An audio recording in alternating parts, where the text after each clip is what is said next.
conflicts of interest now? You're still on the board. I don't took my name off. Okay. So you have the reports before you and have the delegation. Mr. Shiller, would you like to come forward? Yes. And speak to the reports?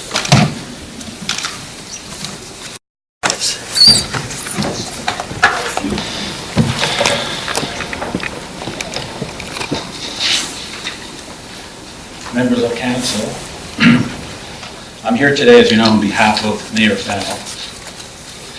And I'm going to ask you to put aside your strong political or personal animosity towards the mayor and consider this matter based upon fairness and clear thinking. I'm going to be asking you to do the right thing. Now, it's a fundamental tenet of our law that a body such as this council should not be making the decision to require a person such as the mayor to make a repayment or to sanction a person such as the mayor unless she knows before the decision is made exactly what you're seeking to do and the basis on which you're seeking to do it. The reason why this is a fundamental tenet of our law is because a person should not have to guess as to what's going to happen at the meeting. A person should have a meaningful opportunity to respond to the allegations made and the sanctions sought to be imposed. If a person goes through a red light and they're given a ticket, when they show up in court, they shouldn't find out for the first time, oh, by the way, you're being charged with reckless driving and we're going to take your license away, not just going through a red light. You're supposed to know well in advance so that you can know what you're facing and have an opportunity to make arguments, to challenge the sanctions sought, and have a meaningful opportunity to do that. Now, unfortunately, the mayor has had to guess exactly what's happening here today. While I was sitting here, a draft motion was, my understanding, for the first time passed out to the members of council. I don't know what it says. I don't know what motion is going to be made. The only thing that I know, and the only thing that the mayor knows, is what's on the agenda. And the place for giving the proper notice to the mayor was on the agenda, so that she would know what is going to happen today. All we know from the agenda, I have it right here, is that 3 reports are being considered. That is not enough information for the mayor to know what's happening. And that is her right to know what this council is intending to do. So, on this basis of fairness, just on the basis that we don't know what this council is seeking to do, on that basis alone, council, I say, cannot pass any resolution today to sanction the mayor or to make the mayor repay any amount of money. But there's more. The mayor also has the right to be judged impartially and in good faith, and without feeling any bias against her. Now, there's been statements made by some councillors that strongly suggest that they want to go ahead and impose a sanction regardless of what's said, regardless of what's right. All they want to do is punish a political foe. That is not right. This body needs to act fairly, impartially, and after careful consideration of the issues. And considering the issues requires knowing exactly what the mayor's position is and considering that too. A position she can't put forward until she knows what they're seeking to do. Then we have the LEPA report. If you read the newspaper, since the LEPA report came out, you would be forgiven for not knowing what it said and that it came out, because it seems to be that everyone just ignores it and goes back to talk about the Deloitte report. This council on September 24th passed a dispute resolution process by way of resolution. That dispute resolution process was meant to set up a process where the people who Deloitte said should pay back money had an opportunity to meet with someone, put their submissions in, and have that person decide. The mayor and the other people who met with Ms. Leeper signed a document saying that they would be bound by Janet Leeper's findings. if the mayor and the councillors who went through the dispute resolution process are bound, I say that the city is bound too.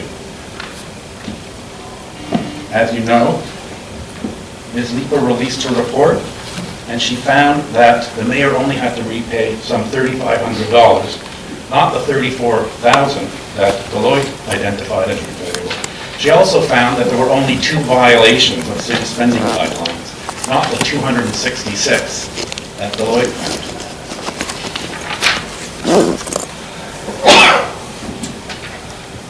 I say that the matter of the Deloitte report and the matter of the Leeper report are complete. The council is bound by the Leeper findings. There's nothing further for council to consider. And council, I say, doesn't have the power to look into the Deloitte report and impose a sanction or order any repayment based on that report. This council made the decision to put the Deloitte report to a dispute resolution process. That was done, and the result, you know. This should end the matter. You have to consider, what did this council do on September 24th, 2014? What meaning does the resolution passed on September 24th, 2014 have if this council can simply ignore its own resolution and require the mayor and councillors to be bound by the dispute resolution process and then wholly ignore it themselves? That's just not right. Now I turn to the Integrity Commissioner report. Now it is true on September 24th, this council deferred consideration of that report. So that is, I say technically, before council today. I say technically because the argument about fairness still applies. You can't just bring it back, have an agenda that says you're going to consider it and not let the mayor know exactly what you're intending to do. But with respect to the Integrity Commission report, I point out there are only two policy violations left as found by Ms. Leeper. That's an airline ticket purchased in October 2007 and a hotel room used by the mayor while on official city business at an FCM meeting in Whistler in June of 2009. 2007 for the ticket, 2009 for the hotel room. Why do I emphasize the dates? Because the Code of Conduct only came into force in February 2011. I say that this council can't impose a sanction for an alleged breach of the code and respective items when the code was not even in force, did not even exist at the time that the 2 infractions or the 2 violations occurred. So on that basis alone, I say, in considering the integrity report, no sanction of any kind should be imposed on me.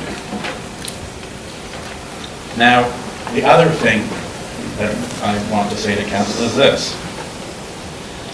The Integrity Commissioner's report came out before the Leeper report.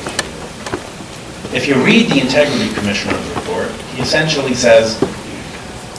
Point of order, Mr. Chair. Point of order. On a point of order.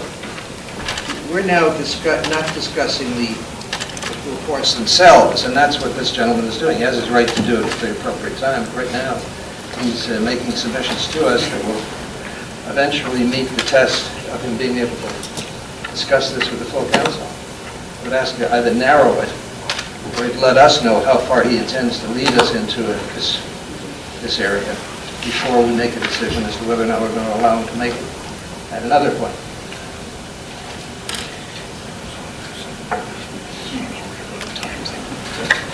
Well, this is the operator. We expressed that we would allow the delegation to speak on what the reports are that before us that we're going to be deciding today. So I'm going to give every opportunity for the delegation to say that, and we will move into it and discuss it at that time.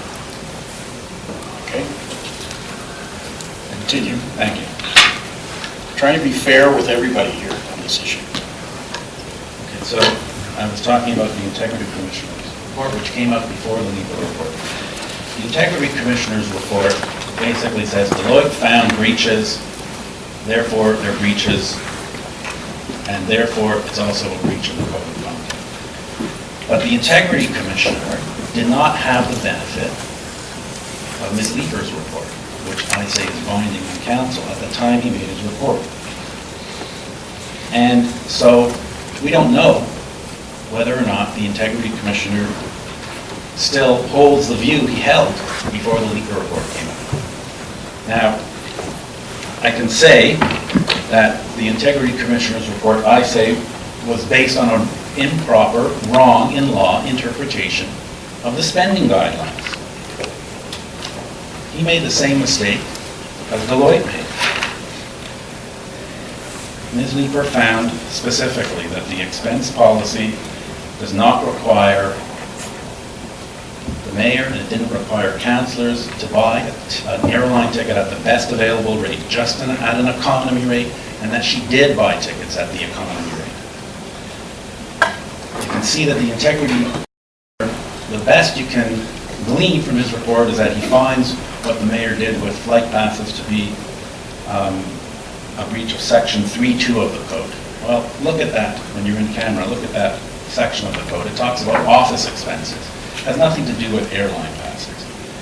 You should also be mindful of the fact that in the Integrity Commissioner's report, he finds that there are problems with the way the code is drafted.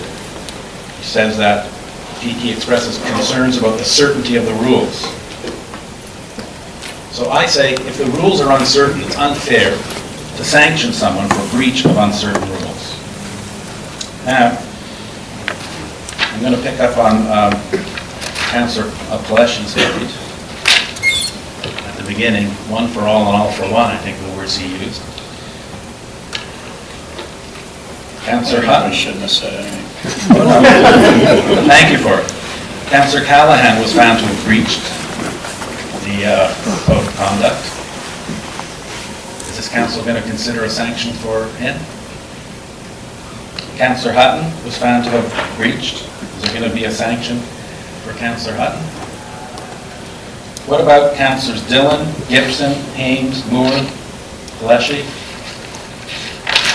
Sanders, and Esprovieri, all of whom were found by Deloitte to have breached spending guidelines?